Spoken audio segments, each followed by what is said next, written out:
안녕하십니까? 항상 정확하고 확실한 소식만을 전달하는 KUMC TV 뉴스입니다. 알레한드로 마요르카스 국토안보부 장관은 12일 행정메모를 통해 이민국 직원들이 불시에 대규모로 직장에 급습해 불법 체류자들을 단속하는 방식을 중단하라고 밝히고, 이에 따라 이민국 직원들이 불시에 대규모로 직장에 급습해 불법 체류자들을 단속을 중단한다고 국토안보부가 밝혔습니다. 이날 마요르카스 장관은 불법 체류자들이 근무하는 직장을 급습하는 대신 불체자라는 것을 약점으로 잡고 이들의 임금을 착취하는 비양심적인 업주들을 적발하는 데 주력하겠다고 밝혔습니다. 마요르카스 장관은 불체자들에 대한 임금 착취 행위나 최저임금 이하의 액수를 지급하거나 열악한 환경에서 특히 안전규정을 지키지 않는 열악한 환경 속에서 일을 시키는 행위, 또 인신매매하는 행위가 포함된다고 밝혔습니다. 특히 마요르카스 장관은 이러한 범법을 단속하는 기관을 지정했는데, 이민세관단속국 IC와 세관국경보호국 10일, 그리고 이민서비스국 USCIS로 지정하여 이 세 기관의 국장들이 앞으로 2달 안에 불체자들을 착취하는 업주들에 대한 벌금을 높이고, 불체자 노동자나 직원들로 하여금 단속에 대한 두려움 없이 고용주의 불법 행위를 정부기관에 신고하고 협조할 수 있도록 독려하는 방안을 마련하도록 지시했습니다.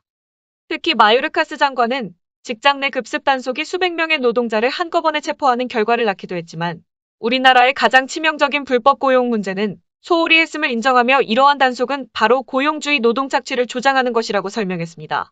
마요르카스 장관은 그러면서 수사에 협조하는 노동자들이 추방이라는 보복을 당하지 않도록 배려할 것이라고 밝혔습니다.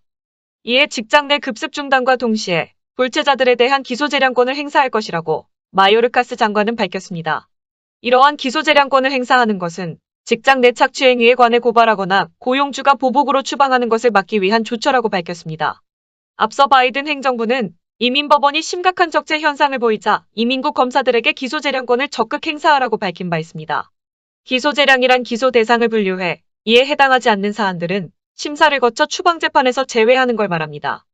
한편 이러한 소식이 전해지자 노동자 권익단체들은 정부의 결정에 크게 환영하고 있습니다.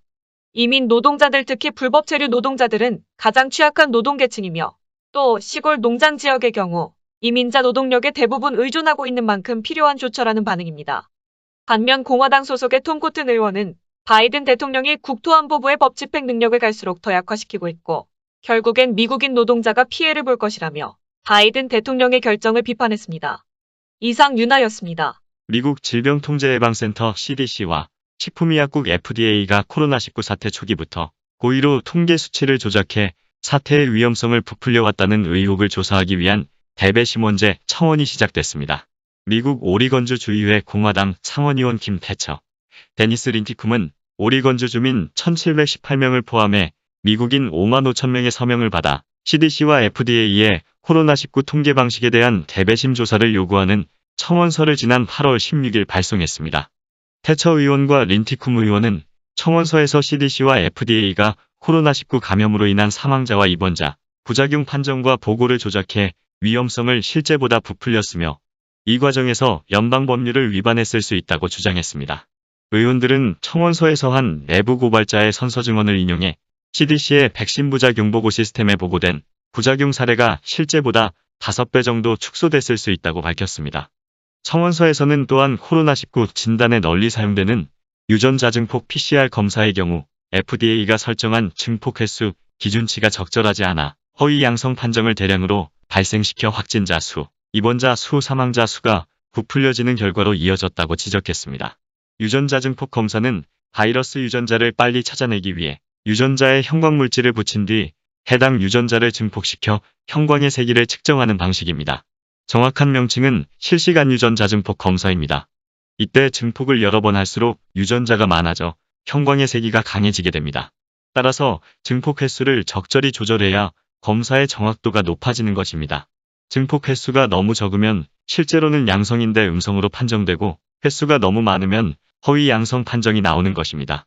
이 증폭 횟수의 기준치인 CT값을 40으로 했다면 유전자 증폭을 40회 이하로 했을 때 일정 수준의 형광세기가 측정되면 감염됐다고 판단하는 것입니다. CT값은 검사 키트 제조사마다 조금씩 다르다고 합니다. 그러나 미국에서는 널리 사용되는 키트값에 대해서 보건당국이 적정한 기준치를 제시해야 한다는 논의가 이루어져 왔었습니다. 미 하버드 대학 공중보건대의 역학 전문가인 마이클 미나 교수는 지난해 8월 뉴욕타임스에 너무 높은 CT값은 활성화된 바이러스뿐만 아니라 유전자 조각까지 양성으로 탐지할 수 있다. 며 CT값을 30 이하로 설정할 것을 제안한 바 있습니다. 청원서에서는 이 같은 전문가들의 의견을 무시하고 정확성이 떨어지는 RT-PCR 검사에 대한 보완책을 제시하지 않았다고 지적했습니다. 또한 청원서에서는 코로나19가 직접적인 사망 원인이 아닌 경우까지 사망자 수로 집계했을 가능성을 제기했습니다. CDC는 지난 2003년 개정한 사망진단서 작성 지침에서 암이나 당뇨 등 기저질환을 갖고 있던 사람이 독감 등으로 사망할 경우 기저질환을 직접 사인해 독감을 동반질환에 기재하도록 해왔습니다. 그러나 2020년 코로나19 사태가 터지자 코로나19를 직접 사인으로 하고 기저질환을 동반질환으로 기재하도록 해왔습니다.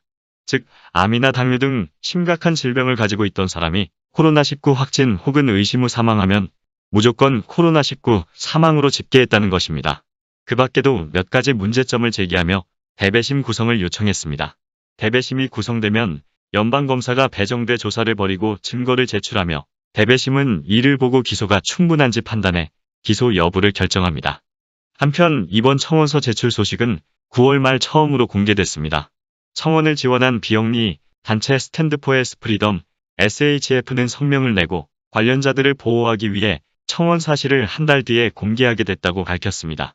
스탠드 포 프리덤 HF는 성명에서 한 연구를 인용해 CDC가 코로나19 관련 통계에서 편향성을 보였다고 지적했습니다. 그동안 수많은 민간단체와 의사협회에서 꾸준히 CDC와 FDA에게 정확한 확진자와 사망자 수를 밝히라고 성명을 내고 투쟁을 했지만 이번 상원 의원들이 직접 연방대배심원에 청원하기는 이번이 처음입니다. 이번 기회에 정확한 통계 숫자 밝혀져 진정 팬데믹에 우리가 불안에 떨어야 했는지 그 귀추가 주목되고 있습니다. 이상 KMC 뉴스를 마칩니다. 여러분들의 구독과 좋아요를 눌러주시므로 저희들의 뉴스 제작에 큰 힘이 되어주십니다. 많은 협조를 바라겠습니다. 감사합니다. 안녕히 계십시오.